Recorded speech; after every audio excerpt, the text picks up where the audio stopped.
So if you guys want to open your Bibles, let's finish up the book of Titus today. So we're going to be in Titus 3. And as you're turning there, just kind of engage with this question with me a little bit. What do you guys think is the hardest part of writing an essay? What's the hardest part for you of writing an essay? Somebody jump in and share that with us. Getting started is the hardest part for me. Getting started is the hardest part. Okay. Somebody else. What's the hardest part for you of writing an essay? Not having spelling errors. Yeah, right. Okay, constantly going back and proofreading there. Okay. What else? Hardest part of writing an essay?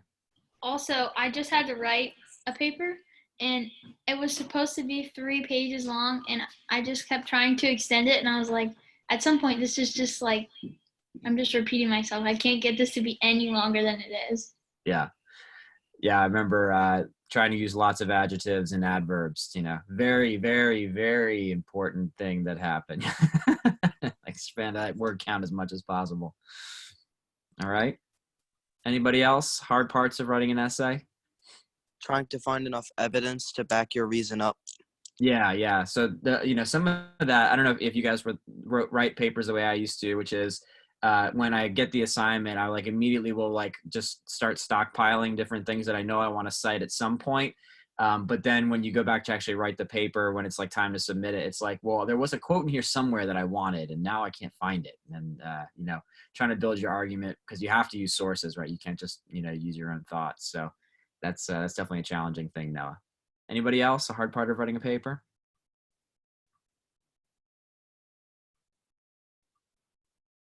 So for me, I think my least favorite part, although I don't know if it was the hardest or just writing a paper is always challenging, but I always had a hard time with the conclusion because I would always get to the conclusion and find other things that I wanted to talk about, and I'd be like, and I get points off if you introduce any new material in the conclusion that goes against the way you're supposed to write a paper. It's at that point you're just summarizing, you're going back, you're recapping, this is what the argument was, here's how I presented it, kind of thing, and here's the conclusion that I draw.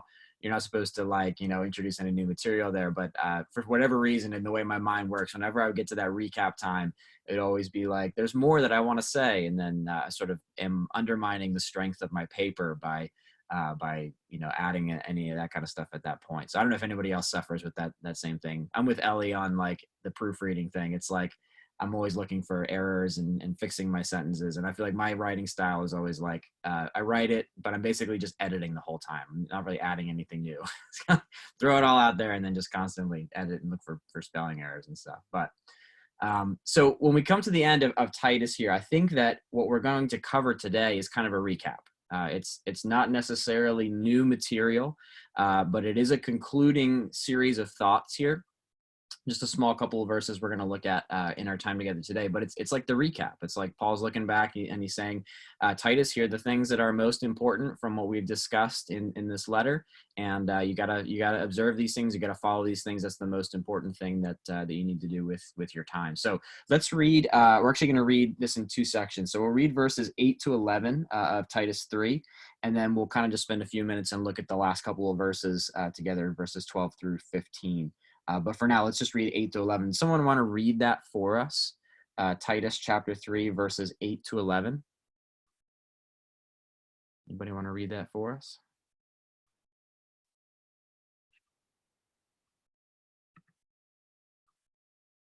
Going once? Going twice? Everybody's actually, let me find the book of Titus before I volunteer. Okay. Yeah, boy. Hi, Sarah.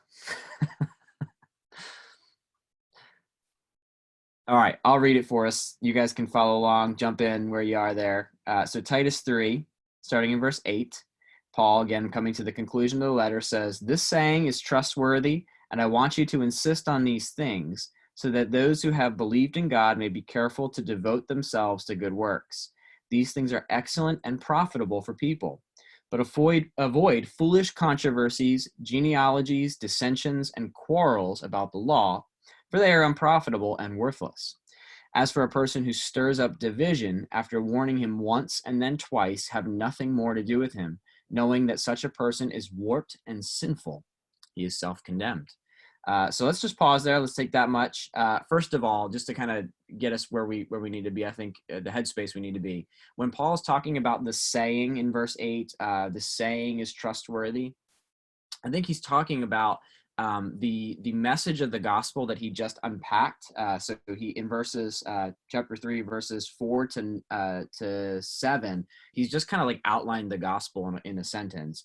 The saying is trustworthy. The gospel message is trustworthy, but he's also referring to the fact that that message of Jesus Christ, what he did, how the Holy Spirit came and has washed and regenerated and sanctified and all those things, that stuff is trustworthy, and it then therefore the application comes from it that they would do these particular things. Okay, so it's kind of like it's like a summary command, because this is nothing that he hasn't talked about before. When we started the book, we talked about the fact that he was making sure that the elders that he was putting in place in the church were able to teach. They knew the gospel. They knew the sound doctrine of the church. They knew how to express that, and also how to address people who were teaching things contrary to the gospel.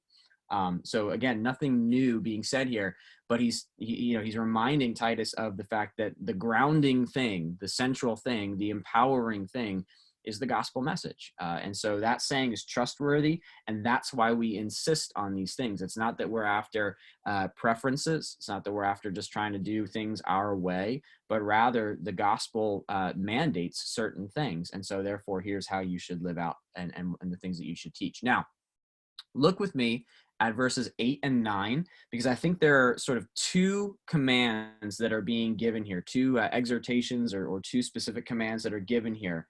What do you guys see those commands being? Okay, one's in verse 8 and one's in verse 9. And again, this is nothing new because it's a summary, but let's remind ourselves what the central thrust of Paul's message here are. So what are the two commands that you guys see, one in verse 8 and one in verse 9?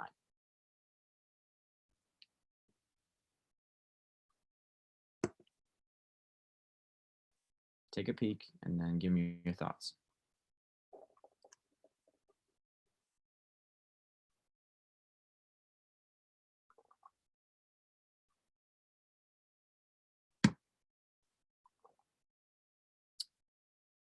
Okay, anybody see it? Verse 8 or verse 9, there's two commands that are being given there.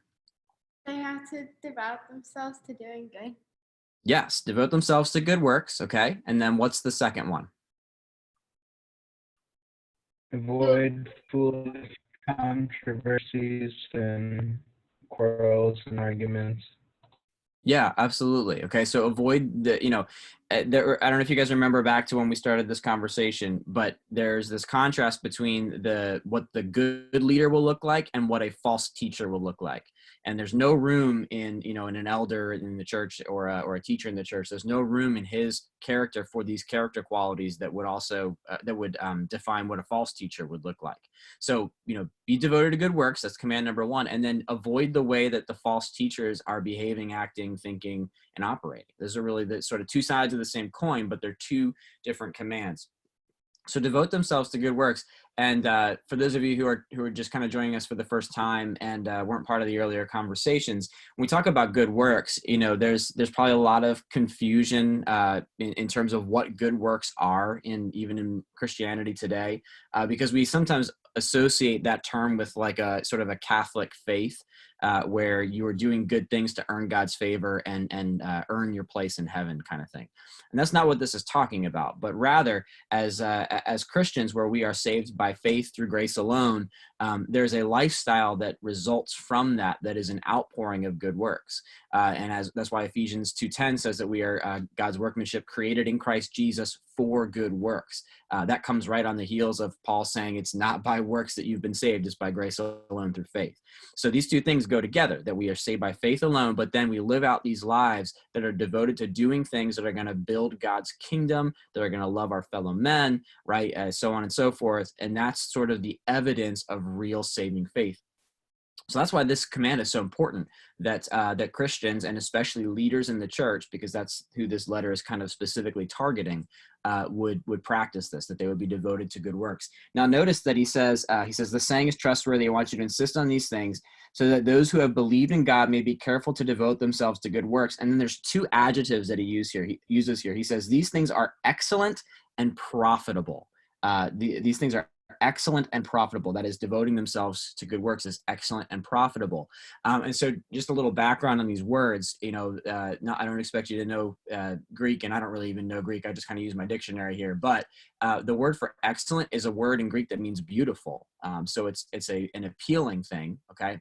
And profitable is a word that means useful. So it's both beautiful and useful. So I like I shared this analogy a while ago with some of the college students when we were looking through this passage. And not many of you have had the privilege of riding in my car recently since we've gone into quarantine.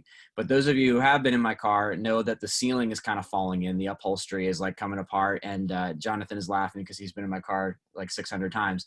But I've actually stapled the upholstery with just a regular stapler to keep it from like sitting on my head, which is just, practical, but it's not pretty, right? It's not pretty, but it works. I'm not going to spend $600 or whatever to go get it reupholstered, probably more. And so, it works. It keeps it off my head. So I would say it's pretty, but it works. It's not pretty, but it works, right? And so when we think about a life devoted to good works, that type of practice is both beautiful, attractive, appealing, and it's also functional. It also is something that is effective to communicate how much we love one another, and it's effective in building up the church. So I don't know if you guys are tracking with me on this idea, but when it comes to this practice of good works, the way that you and I live our lives should be both sending a really positive message to people who would see us and kind of experience from a distance what our life of faith is, but it's also something that should be not just about appearances, but rather about truly ministering to one another in love. Do you see how that's sort of a two-pronged thing? It's both beautiful and edifying in that way, but it's also really effective at doing the ministry that we're called to do. So being devoted to good works is sort of described as having both of these characteristics. But let's back up a little bit and talk for a second about devotion. When you guys hear the word devotion or being devoted, some other translations have some slightly different words there. What do you think is meant by devotion? Let's just talk through that word a little bit, make sure we're all on the same page there. What is devotion?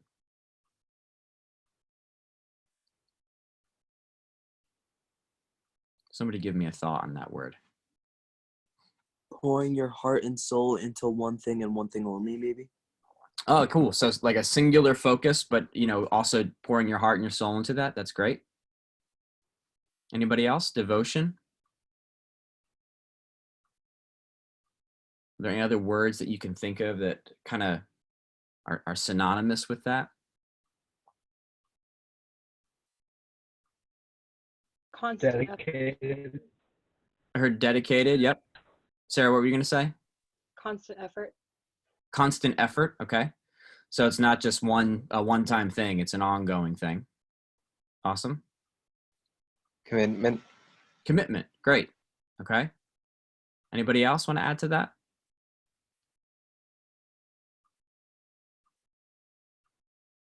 How many of you have ever made a New Year's resolution? Okay, a couple hands there. All right, for the people that I can see their faces. All right. So we all have set goals for ourselves, maybe not at New Year's, but at different points in our life. We're like, you know what? I should really crack down on this. I should really do this, or this is something I've not been doing, and I want to get to it. Or I'm excited to expand my horizons into something I'm not used to, and I'm going to try to pursue something new, or whatever the case might be. What is it that keeps us doing those or pursuing those goals?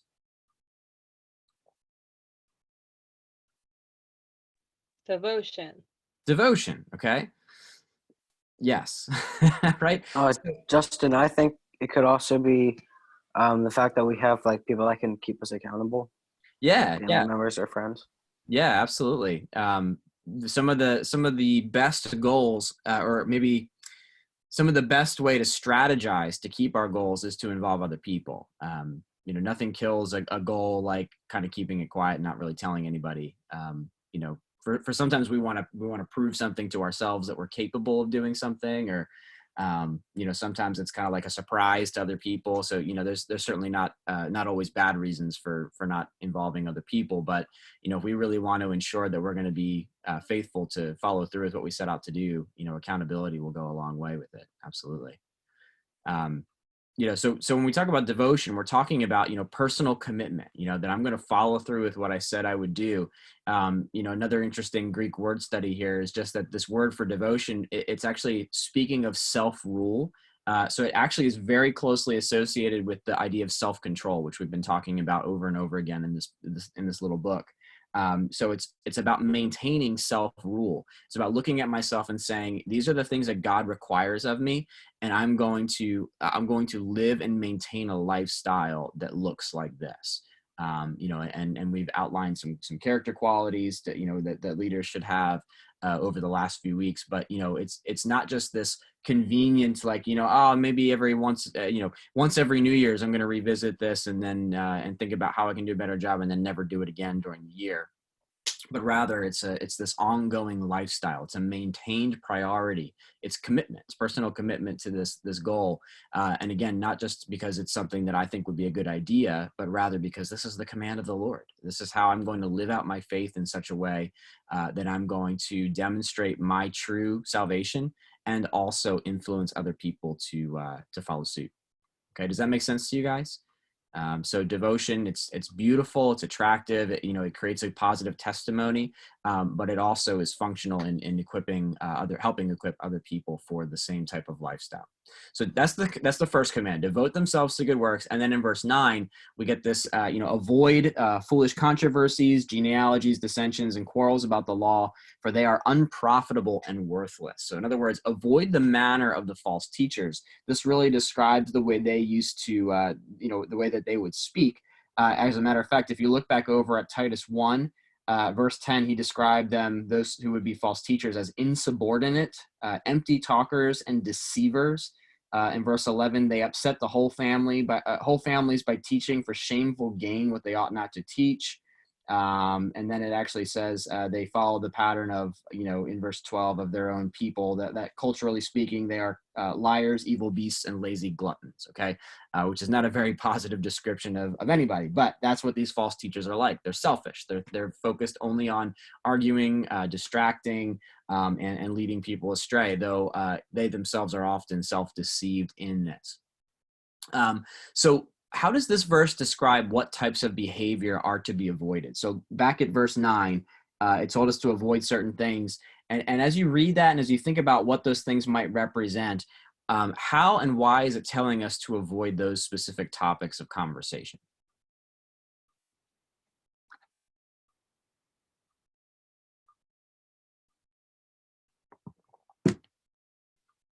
And maybe I'll rephrase, maybe not necessarily avoid the conversation, because things in that list are probably worth knowing about, but maybe it's more the manner of how we're talking about them that's key. So how are we supposed to avoid these, and why?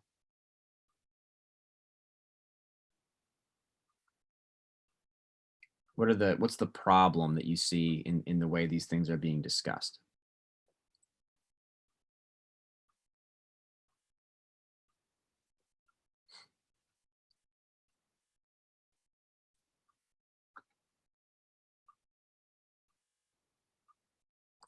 Any thoughts?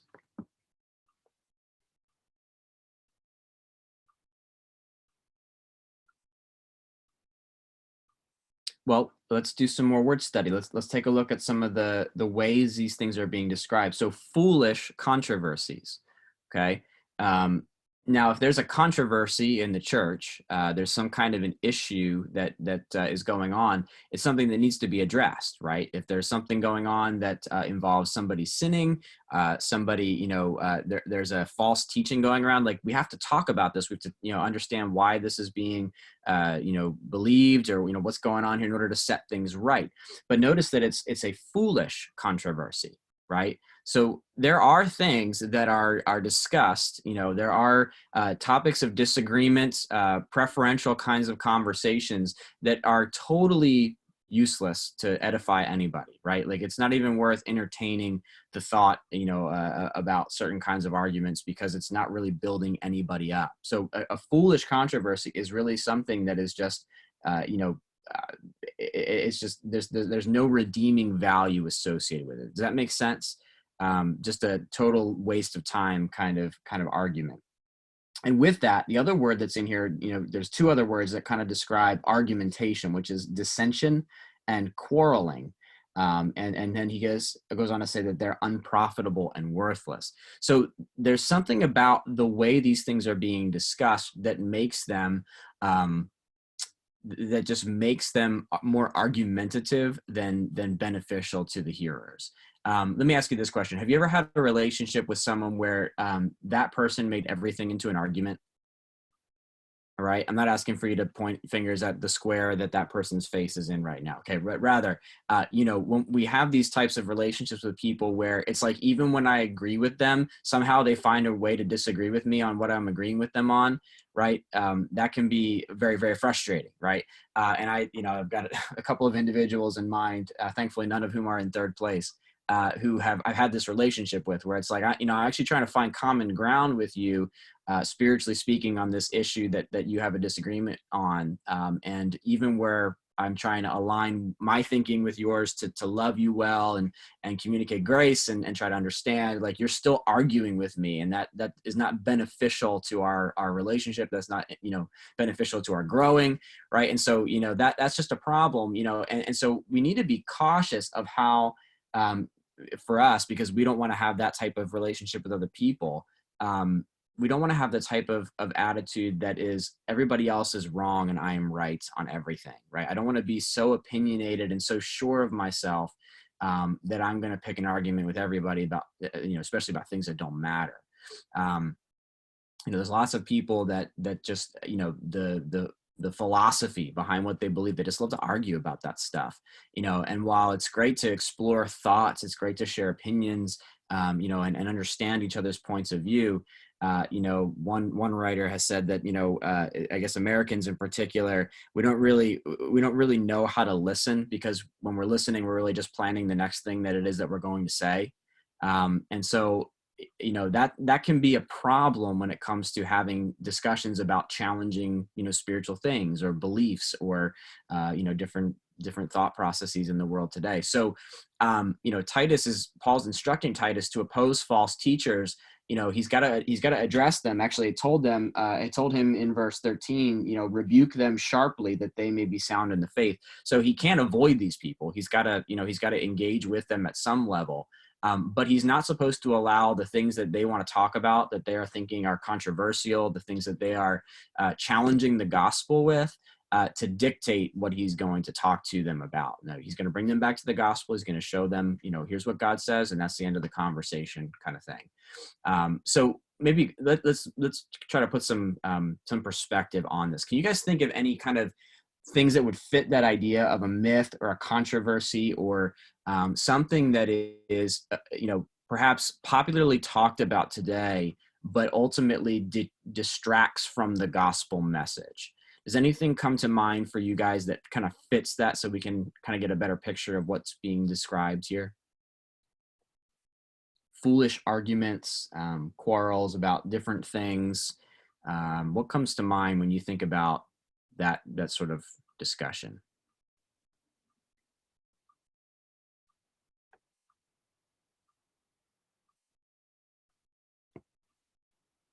Can you guys think of anything?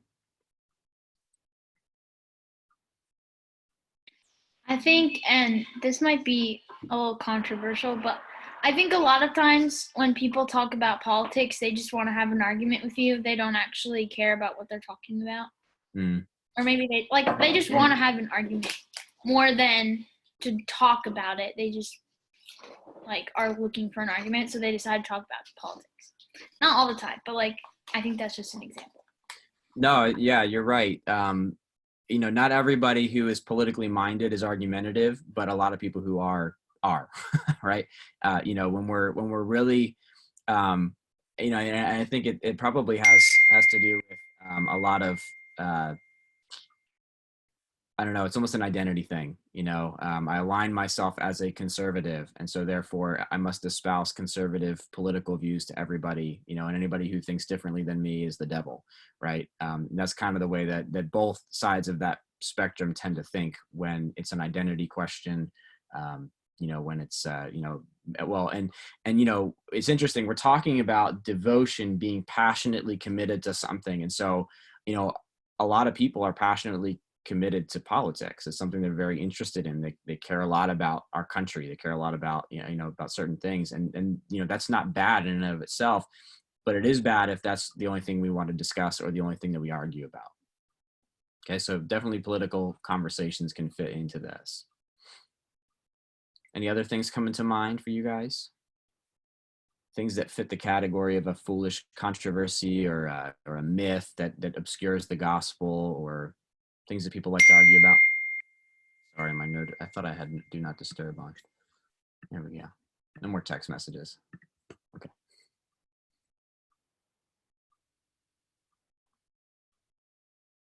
I'll give you a couple thoughts, and if any, you guys jump in if this makes you guys think of anything else.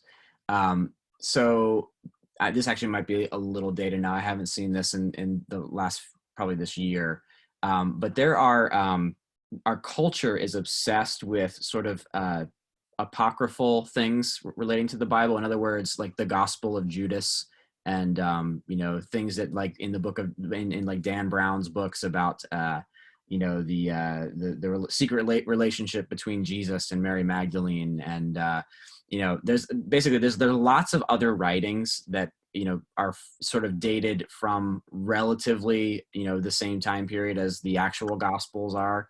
And our culture is just kind of like fascinated with that stuff, because there's this, there's this desire to disprove the Bible that just exists in our world.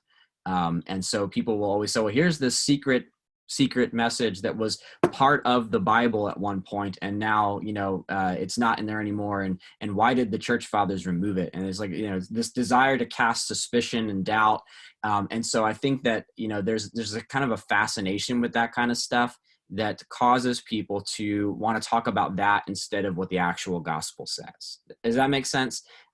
Maybe you guys that's like totally not something you've thought about. And again, now that I'm thinking about it, I really haven't seen any headlines of that regard recently, but the Gospel of Thomas, the Gospel of Judas, these were like big things in like, I guess like circa 2018 now, but like, just big, Time magazine kind of articles about, they found another piece of the Bible. It was supposed to be in there and now it's not. That's just not true. There's so much about those things that, it's an argument, purely to try to undermine the credibility of the Bible. And so that's something that is like a controversy that people try to introduce to undermine the truth of the gospel. Now that, again, is probably coming more from outside Christianity. Most Christians don't have a problem, figuring out, and doing just a little bit of research to understand why those things are not actually part of the Bible. Another one could be creationism and evolution. This is a big topic of conversation. It's a big challenging, it's certainly worth talking about. So certainly not maybe a foolish controversy according to verse 8, but something that could obscure gospel truth. If Christians are too busy arguing about what the right way to view, the origins of the universe is, man, we're missing what the whole gospel message is about. The entire Bible, yes, it does include creation. Yes, it tells us a lot about the creator, but ultimately the whole Bible is thrusting towards Jesus. This is where we're going. This is who this important central figure is. And so if we are more concerned about these peripheral things and, arguing why our position on young earth or old earth creationism is the right way, man, that takes away from the gospel message, doesn't it? That's something that we want to, we can be passionate about that, but understand how we communicate that accurately. In that regard, I love apologetics. I love doing different studies on why the Bible is rational, why it appeals to the mind as well as to the heart. There's tons of apologetic sources out there that are designed to help doubtful unbelievers come to faith in Christ. And that's a great thing. However, if all of our thinking is around how do I prove to an atheist that the Bible is true, I can actually miss the gospel in that, because all I'm doing is making an intellectual argument for why it's, you should believe the Bible, it's totally rational, versus you should believe in Jesus. Yes, there's a faith component here. and he loves you and he wants to, save you from your sins and all that kind of stuff. So we can miss some of that. There's lots of doctrinal things that we can disagree about, like, whether we should speak in tongues in church or not. Okay.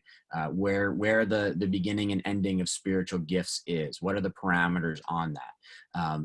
Even things that are maybe a little more closer to fundamental doctrines like free will and predestination. How does that work? And how are we free, rational human beings, but also under the hand of a sovereign God? So, like, there are areas of theology, they're definitely worth studying and discussing, but we should not allow them to be quarrels. They should not be things that, hinder our Christian unity and fellowship, because our goal is not to be argumentative people. Our goal is to be known by our devotion to good works, right? That's what's attractive to other people. That's what builds unity in the church versus just arguing about things. One other one, just because it's 420 today, but the legality of substance use is a big one in modern Christianity today.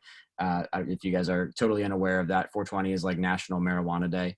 But like, is it okay to use it if the government says it's okay to use it, right? Should Christians engage in substances in a responsible way?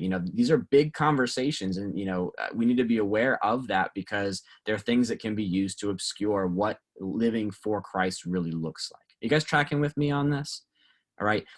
Again, now I'm not saying that we shouldn't discuss those things, that we shouldn't think about them, that we shouldn't have an answer for those things. But if that's all we make Christianity to be, we are totally missing the mark.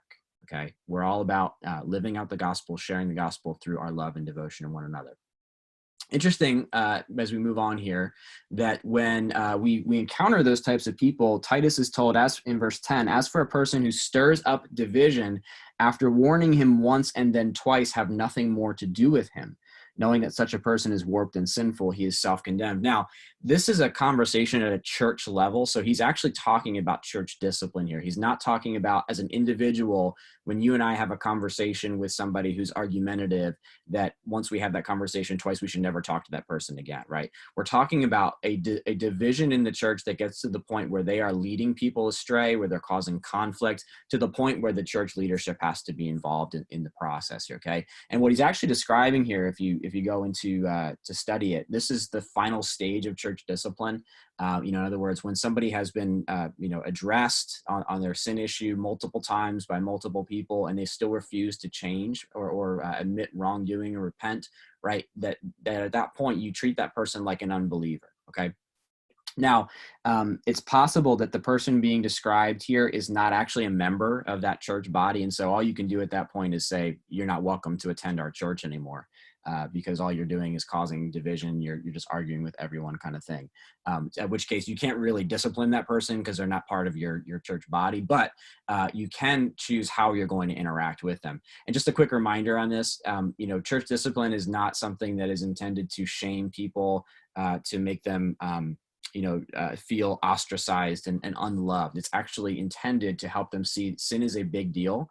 And we love you, and we've been coming to you privately at first, and now it's gotten to the point where you are still causing problems. It's public, people know about it, people are being affected by it, and we love you so much that we're basically going to say, you're not a believer, we're going to come and bring Jesus to you now. We're going to come share the gospel with you. That's what this is about. But with all these things, because again here, this is a very short description of that process. In verse 10, it actually doesn't even describe the process really. It says, basically give them 3 chances is kind of the way it unpacks it, right? Or 2 chances really. And then the third time you're making a decision here. Whenever that process is being engaged in as a church, the church needs to be showing grace, needs to be, taking as much time as possible to love people through the process, right? It's not a policy, it's a principle. It's like, we need to love people in this manner. And again, the ultimate goal is restoration, not condemnation. But as is being said here, there's a point at which, when somebody is really fitting this description of being argumentative, harsh, not listening to reason, like, you're never going to convince them. Okay. And so it's better to sever a connection here where they are a regular part of that church family, and send them away, than it is to continue to tolerate that and allow disunity, argumentation, pride, bitterness, all that stuff to grow. Are you guys tracking with me on that? All right, very, very, very short conversation about church discipline there. Again, when it comes to you and me, which is maybe the more challenging aspect of living with argumentative people, I mean, we should, if the issue between us is not such that we need to get more people involved, we just live in the grace thing, right? You know, we can certainly choose how often we want to interact with somebody who's argumentative, and you know, we can choose to avoid certain topics of conversation with people who are argumentative. But ultimately, our goal, you guys, is to show grace. It's to love people in a way that would communicate that, you know, we've been forgiven a lot. We're going to forgive a lot, right? And so, you know, we don't have the right necessarily to cut people off. If it's to the point where we really need to disassociate with someone, we probably would do well to bring, you know, a wise, godly leader into that, you know, environment, talk through, you know, here's what's going on. I've tried to love this person. It's not working, right? Versus I'm never talking to that person again, and now I'm actually living with bitterness and an unresolved sin issue between me and somebody else, and that's a big problem. Paul actually talks about how if we're living in that kind of state, we're in no position to take communion together with other believers. We should always have a right relationship with other believers. So that's a sort of a broader conversation. We can talk more about that at another time. But that's kind of where Paul's going. There's a point at which, you know, division is actually such a serious thing. Arguing is such a serious thing that it can destroy Christian unity and must be addressed if it, you know, really before it gets to that point.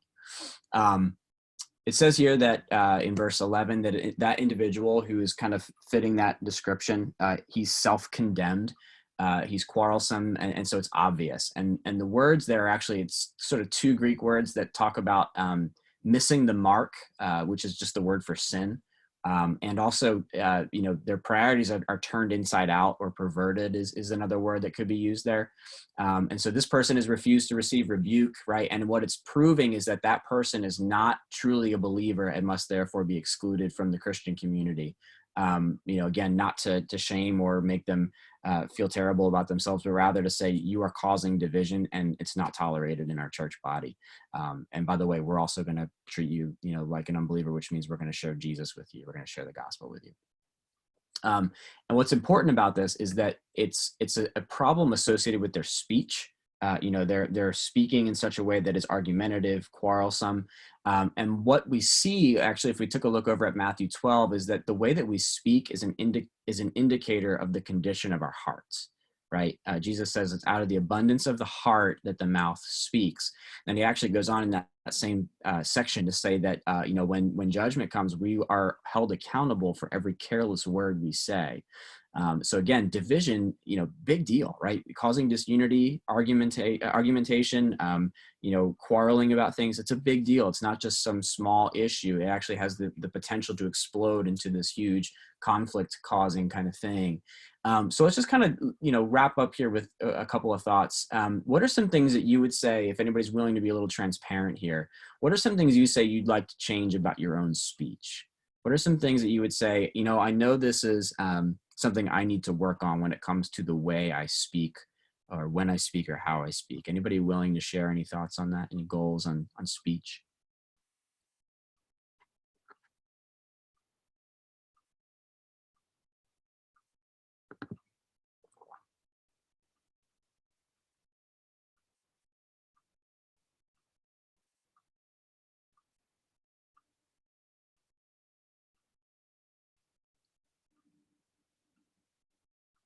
Any thoughts?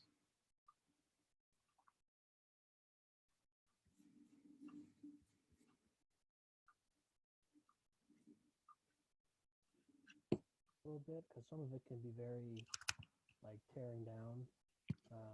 So kind of more, and while it may, you know, to me, I may be joking, but to someone else, it may not be. You know, they may not take it that way. So more of just being more building up with my speech, you know, more encouraging and less so tearing others down. Yeah, no, I'm totally with you on that. That whole sarcasm thing, like the deprecating jokes kind of thing. Yeah. Like, you know, it's you know, you can have the type of relationship with someone where that humor is totally appropriate.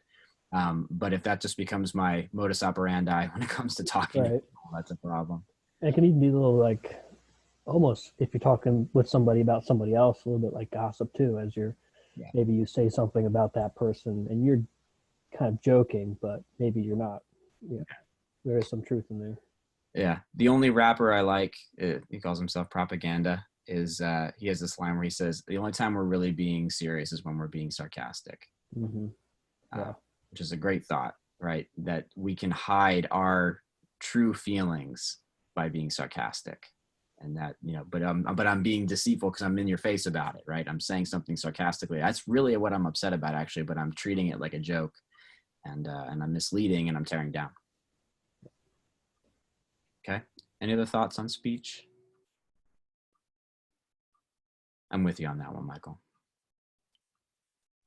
That's deep because like everyone I know uses sarcasm. Mhm. So to think of it that way, yeah. Yeah. No, we should say what we mean is really what it boils down to. We should say what we mean in a loving and gracious way, and not just be passive aggressive.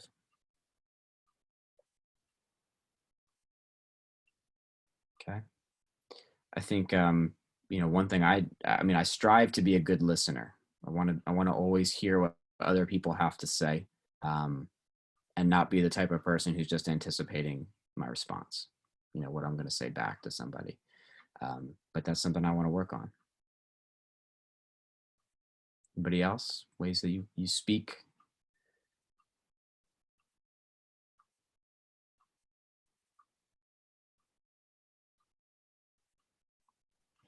I guess to be able to bring Jesus in the conversation easily, Mm-hmm. because that's hard to bring it up. Yeah, we're talking about something. And by the way, speaking of Jesus, right? There is an art to being an evangelist in that regard, or even in my relationship with other believers, steering the conversation towards spiritual things. Yeah, it's challenging. Thanks, Sarah. Anybody else?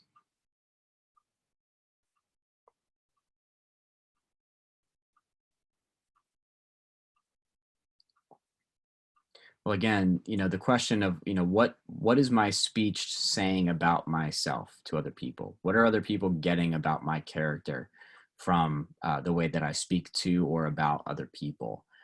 What kinds of words am I known by? In that passage, in the Matthew 12 passage where Jesus is making that statement about, out of the abundance of the heart, the mouth speaks, he's accusing the Pharisees, who are judgmental, prideful, in the way that they speak about and to other people. Would I in the way that I talk communicate that I think I'm spiritually better than somebody else? Is that where I am? Am I a Pharisee in that regard? Am I a complainer? Am I a person who everything that comes out of my mouth is actually a criticism of somebody else or something else that I'm experiencing right now? Am I the type of person who makes lots of promises and doesn't fulfill, doesn't come through with anything, right? That's a speech problem as much as it is a heart problem, right? That I'm quick to promise things and I don't actually, come through with them. What does my approach to disagreement say about me? When I come to an issue where somebody disagrees with me on something, how do I handle that? Do I become defensive? Do I avoid? Do I speak harshly? Or do I listen? Do I speak with gentleness? Do I appreciate somebody else's perspective and, listen with humility before I'm quick to defend my own position or promote my own position, right?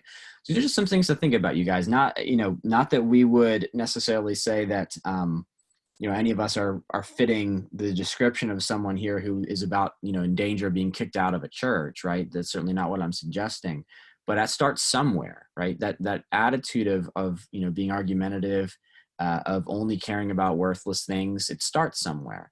So we need to watch our hearts. We need to keep an eye on what it is that we are communicating. What we're passionate about, what we're devoted to.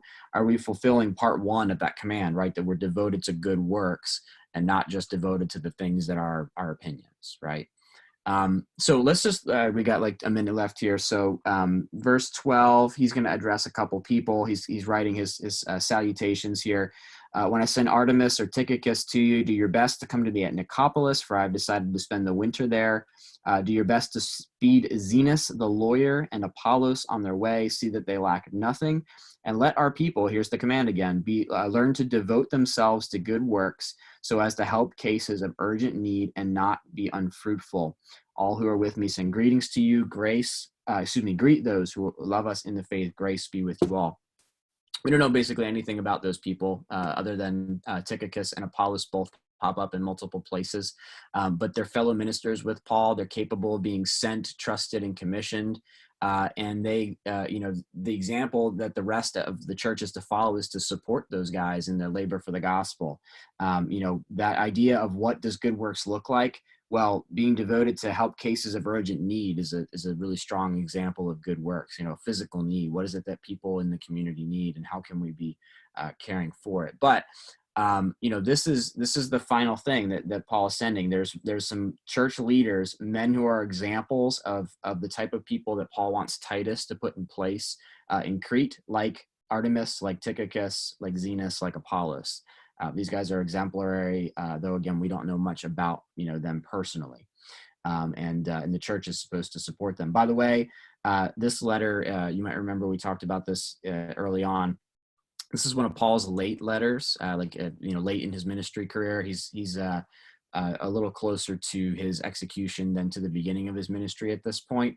But you'll notice that he's not under house arrest. It says that I've chosen to spend the winter at Nicopolis, which is not in Rome. So very likely, while the book of Acts ends with him being imprisoned, very likely he's actually released at some point and able to continue on a fourth missionary journey that's not included in the book of Acts before being arrested again and then later executed, because 2 Timothy is the last letter he writes, and that's right before he gets executed. But interesting to note that he's continuing to do ministry here, traveling and still teaching, still directing and sharing the gospel. So just an important and interesting note there, rather. So does anybody have any final thoughts on this? Any big takeaways from the book of Titus that kind of stood out to you while we've been discussing, or anything that stood out to you today that you want to work on or study more in the future?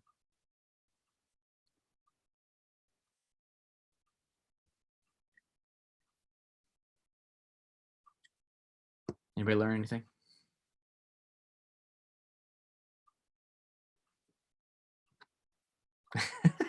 Thanks, Elle. All right. Well, I know not everything is always quick to come out of our mouths, though it's processing in our brains. So we're gonna start a new study next week. I've got a couple of things that I have lined up for us to talk about for the next upcoming weeks. So we'll put an end cap on Titus. I do hope that it was encouraging to you, and also hopefully simplifying in a way for Christian living. If our goals are self-control and sound doctrine and good works, right? That's a simple to-do list, though there's certainly lots of detail to fill in with what those things mean. But if we were to make our priorities that we're going to be self-controlled people, that we're going to resolve to preach the gospel clearly and according to what the Bible teaches, and be devoted to good works. I mean, there's not a more complicated formula for Christian living than that. So that's those are the three things that should characterize leaders in the church. And while not everybody in this group is going to be a pastor, an elder, a deacon, or anything like that, or a deaconess, or whatever in the future, that does not necessarily mean that we shouldn't pursue these things. These are qualities that we want to see in all Christians of all ages, because they're exemplary things. So I'll close us in prayer, and then we can hang out and chat for a few minutes, but I'll let you guys, if you have more homework or more projects to do, more painting or woodworking, whatever you're doing there, Ty, to get back to in the next hour or so. Father, thank you for today.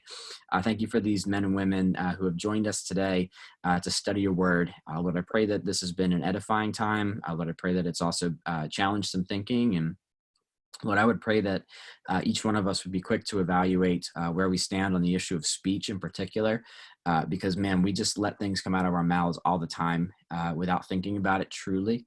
And I pray that we would be quick to say, I want to work on this area, or I want to identify what are the things that could change in my manner of speech so that I can be a better witness for the gospel. So Lord, I pray you'd help us with that. Lord, help us honor you with our mouths, and Lord, seek to live a life truly self-controlled, truly devoted to good works. Lord, truly devoted to sound doctrine. Lord, we don't want to preach anything but what the word says, and we want to preach it clearly. So help us do that, I pray. In Jesus' name, amen. Well, again, thank you guys for joining with us.